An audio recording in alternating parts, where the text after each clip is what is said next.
اما بعد فاعوذ باللہ السمیع العلیم من الشیطان الرجیم۔ سورۃ البقرہ آیت نمبر 276، 77 اور 78۔ یمحق اللہ الربا ویربی الصدقات واللہ لا يحب كل کفار اثیم۔ ان الذین آمنوا وعملوا الصالحات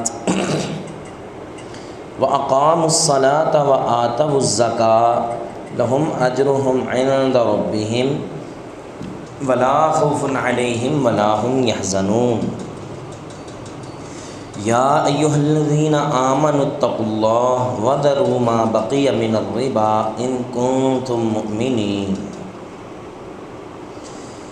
یمحق اللہ الربا، مٹاتا ہے اللہ سود کو، وَيُرْبِي الصَّدَقَاتِ، اور وہ بڑھاتا ہے صدقات کو، واللہ، اور اللہ تعالی، لا يحب، نہیں محبت کرتے، کل کفار، ہر نہ شکر، اثیم، گنہگار سے۔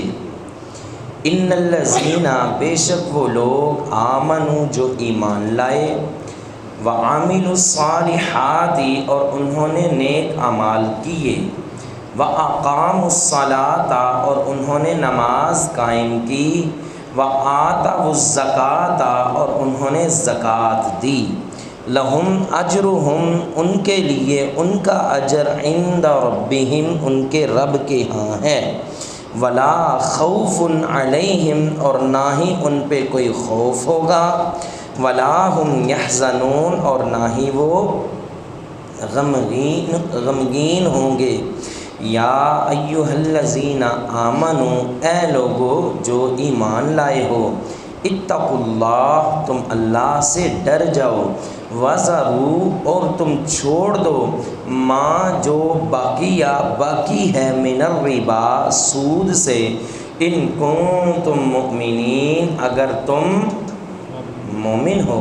دہرا لیں، یمحق اللہ، مٹاتا ہے اللہ، الربا، سود کو، ویربی، اور وہ بڑھاتا ہے، الصدقات، صدقے کو، واللہ، اور اللہ تعالی، لا يحب، نہیں محبت کرتے، کل کفار، ہر نہ شکر، اثیم، گنہگار سے۔ ان الذین، بے شک وہ لوگ، آمنوا، جو ایمان لائے، وعاملوا الصالحات، اور انہوں نے نیک اعمال کیے، وَأَقَامُوا الصَّلَاةَ، اور انہوں نے نماز قائم کی، وَآتَوُا الزَّکَاةَ، اور دی انہوں نے زکوٰۃ، لَہُم، ان کے لیے، اجرہم، ان کا اجر، عند ربہم، ان کے رب کے ہاں ہے، ولا خوف علیہم، اور نہیں ہے خوف ان پر، ولا هم یحزنون، اور نہ ہی وہ غمزدہ ہوں گے۔ یا ایھا الذین،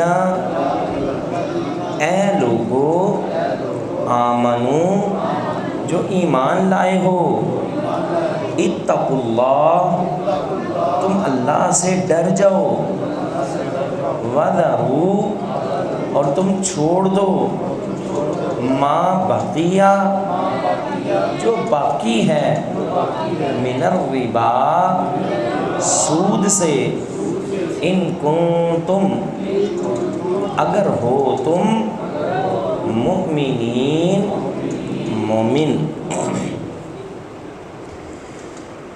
یمحق اللہ الربا، اللہ تعالیٰ سود کو مٹاتا ہے، سود کو ختم کرتا ہے، سودی نظام کا اللہ تعالیٰ جو وہ خاتمہ چاہتا ہے۔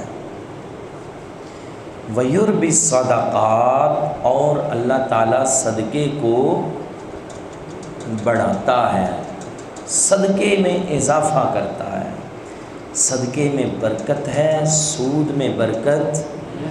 اللہ سود کو مٹاتا ہے۔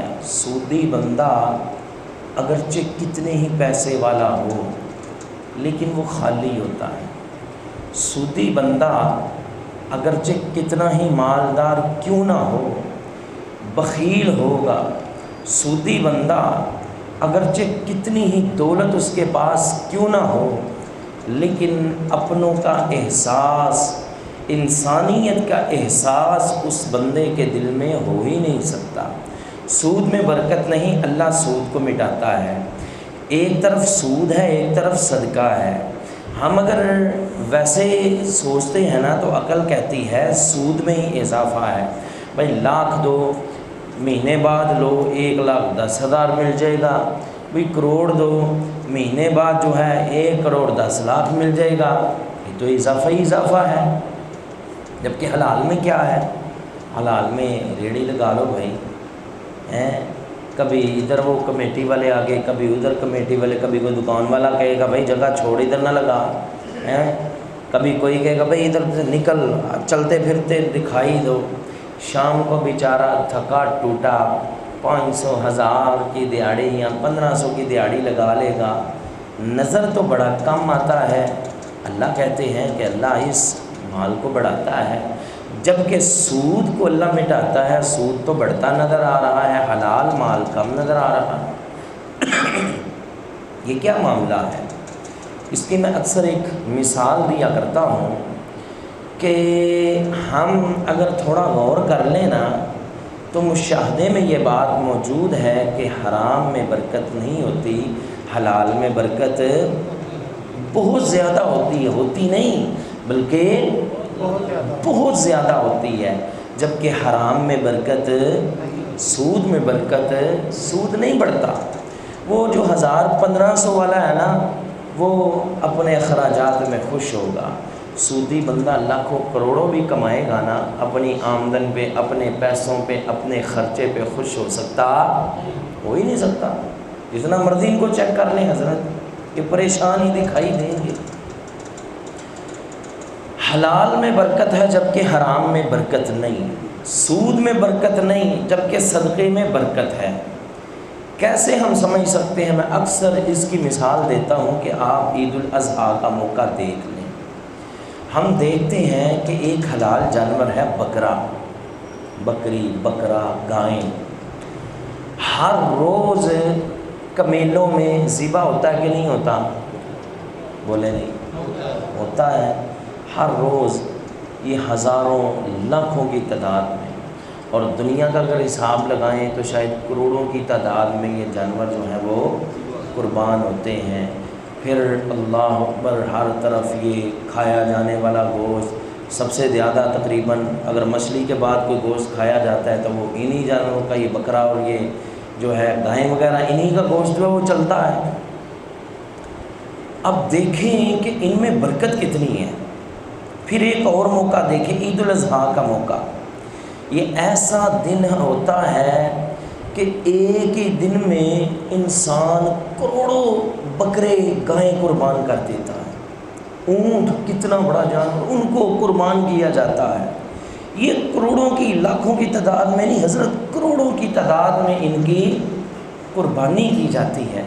اور یقین جانیں میں اکثر سوچتا ہوں اتنے جانور آئے، سارے بک گئے، سارے ختم، لگتا ہے کہ جانور ختم ہو گئے، لیکن عید الاضحیٰ کے 1 مہینے بعد، 1.5 مہینے بعد جائیں کمیلے پھر بڑے نظر آئیں گے۔ اگر آپ کھلی فضاؤں میں نکل جائیں ہزاروں کی تعداد میں یہی جانور آپ کو دوبارہ نظر آئیں گے۔ اور جب اگلی عید آئے گی، اس عید پہ یوں لگتا ہے جیسے اسی سال سارے بک جائیں گے، ختم ہو جائیں گے، اب آگے جانور نظر نہیں آئیں گے۔ اگلی عید پہ پھر یہ جانور ایسے پورے پورے روڈ ملے ہیں، پورے پورے بازار جو ہیں ان سے بھرے ہوتے ہیں، یوں لگتا ہے فصل کی طرح یہ بھی زمین سے اگائے ہیں۔ کہاں سے آئے ہیں؟ کون لے کر آیا ہے؟ دراصل یہ جانور حلال ہے، اس میں برکت ہے، جتنا مرضی ان کو ختم کر لو یہ ختم ہو ہی نہیں سکتے۔ دوسری طرف دیکھ لیں، اگر اندازہ لگائیں بکری کتنی دیر بعد بچہ دیتی ہے؟ تقریباً کوئی 5 مہینے بعد 1 2 3 بچے دیتی ہے۔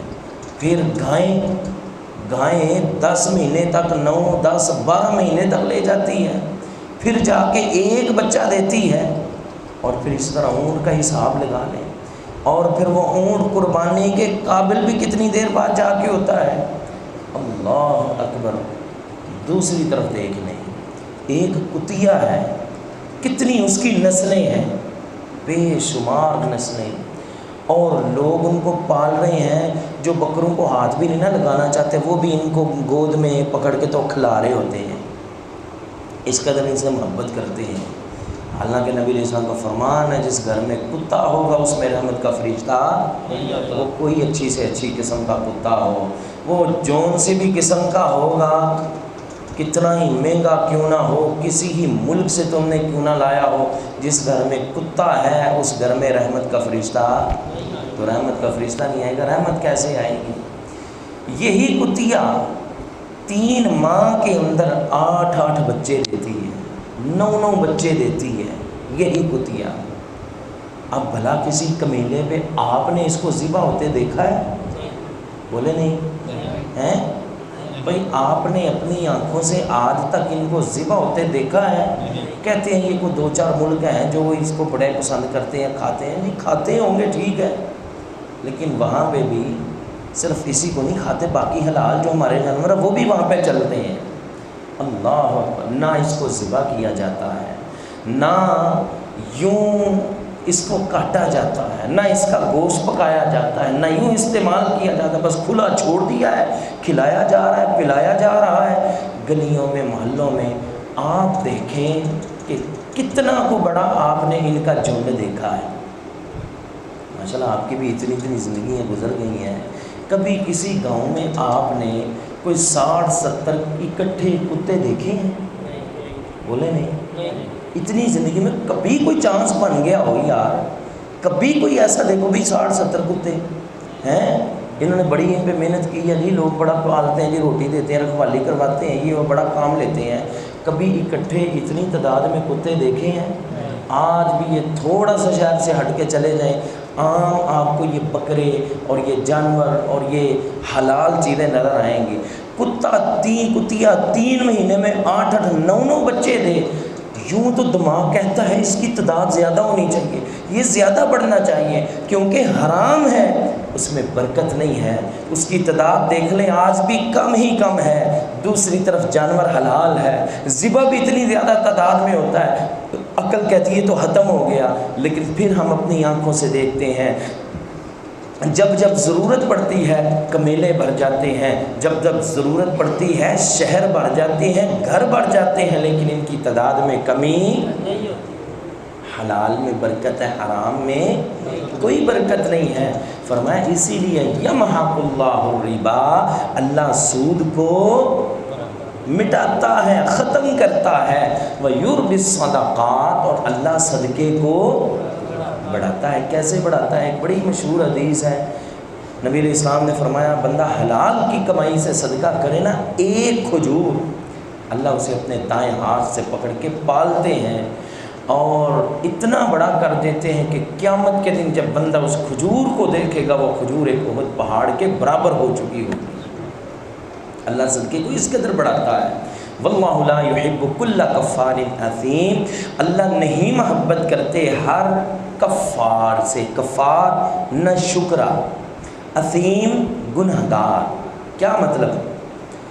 کفار نہ شکرا، نہ شکری کیا ہے اس میں حضرت نہ شکری یہ ہے اللہ نے مجھے مال دیا، رزق دیا، اب اللہ کی مخلوق آتی ہے میرے پاس بندے آئیں آ کے کہیں جی میں مجبور ہوں، پریشان ہوں، دکھی ہوں، 10,000 کی مجھے ضرورت ہے، میں نے بل دینا ہے، خرچہ پورا کرنا ہے، میں کہتا ہوں ٹھیک ہے لے لے، لیکن واپس میں 12 لوں گا،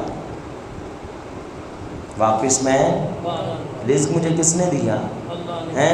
میں پھر بھی باز نہیں آتا، اللہ نے مجھے رزق بھی زیادہ دیا، میں پھر بھی باز نہیں آتا اور لوگوں سے ناجائز طریقے سے مال کھینچتا ہوں، در حقیقت میں اس رزق کی بے حرمتی کر رہا ہوں، در حقیقت میں اس عمل کی وجہ سے اللہ کریم کی ناشکری کر رہا ہوں۔ میری بات کی سمجھ آئی کہ نہیں آئی؟ جو سود خور ہے وہ کون ہے؟ اللہ کا نہ شکرہ ہے، اللہ کی نعمتوں کا نہ قدرہ ہے۔ اللہ نے مال دیا اور کہا صدقہ کرو، میرے بندوں پہ خرچ کرو، وہ دیتا بھی ہے تو کس لیے؟ تاکہ اور ان کا خون پسینہ جو ہے وہ کھینچ کے، ان کو نچوڑ کے ان سے مال جو ہے وہ کھینچ لو۔ فرمایا اللہ ایسے نہ شکرے اور ایسے گناہ گار سے محبت، وہ اگرچہ پانی والا فلٹر لگائے، وہ اگرچہ مساجد میں بڑا تعاون کرے، لیکن جو سود خور ہے اگرچہ مجبوری کی وجہ سے انتظامیہ والے بھی اس سے بڑی محبت کرے، لیکن اللہ اس سے محبت نہیں کرتا۔ ان الذین آمنوا وعملوا الصالحات، بے شک وہ لوگ جو ایمان لائے اور نیک اعمال کیے، وقاموا الصلاۃ وآتوا الزکاۃ، نماز قائم کی اور زکوٰۃ دی، لہم اجر عند ربہم، ان کے لیے ان کا اجر ان کے رب کے ہاں ہے۔ کیا مطلب؟ جہاں اللہ نے سود کا ذکر کیا وہاں پہ نیک اعمال کا بھی ذکر کیا، جیسے جہنم کا ذکر ہوتا ہے وہاں پہ جنت کا بھی ذکر ہوتا ہے۔ یہاں پہ ایک بڑا مزے کا نقطہ ہے جو ہم آپ کو بتانے والے، نقطہ کیا ہے؟ اگلی آیت میں اللہ نے سود چھوڑنے کا حکم دیا۔ اب کوئی بندہ سود کھا رہا ہے، کیسے وہ سود کو چھوڑ سکتا ہے؟ یہ آیت جو ہے اس کے لیے معاون ثابت ہو سکتی ہے۔ فرمایا وہ لوگ جو ایمان لائے اور نیک اعمال کیے۔ یوں معلوم ہوتا ہے جو سود کھاتے ہیں ان کا اللہ پر ایمان ہی کوئی نہیں۔ فرمایا بے شک وہ لوگ جو ایمان لائے، وعملوا الصالحات، اور نیک اعمال کیے، کیونکہ اللہ اور اس کے رسول کے ساتھ یہ سیدھی سیدھی اعلان جنگ ہے، لہذا ایمان لاؤ، نیک اعمال کرو۔ یہ جو چیزیں ہیں نا نیک اعمال، یہ سود سے چھٹکارا دلا سکتے ہیں۔ وَأَقَامُوا الصَّلَاةَ، نماز قائم کی، نماز جو ہے وہ حرام کمائی سے بچا سکتی ہے اگر بندہ حقیقی معنوں میں نماز ادا کرنے والا ہو۔ ان الصلاۃ تنہا عن الفحشاء والمنکر، فرمایا بے شک جو نماز ہے نا وہ بے حیائی اور فحاشی کے کاموں سے روکتی ہے۔ جو نماز ہے وہ گناہ سے روکتی ہے۔ ایک دن نبی علیہ السلام کے پاس کچھ لوگ آئے، اللہ کے نبی آپ کا فلاں صحابی ہے، اس میں فلاں فلاں گناہ ہے، وہ چھوڑتا نہیں ہے۔ آپ علیہ السلام نے فرمایا یہ بتاؤ نماز پڑھتا ہے؟ کہا اللہ کے نبی 5 وقت کا نمازی۔ فرمایا پھر بہت جلد اس کی نماز اس سے وہ گناہ چھڑا دے گی۔ نماز بڑی مضبوط چیز ہے، اللہ کے لیے نماز نہ چھوڑا کریں۔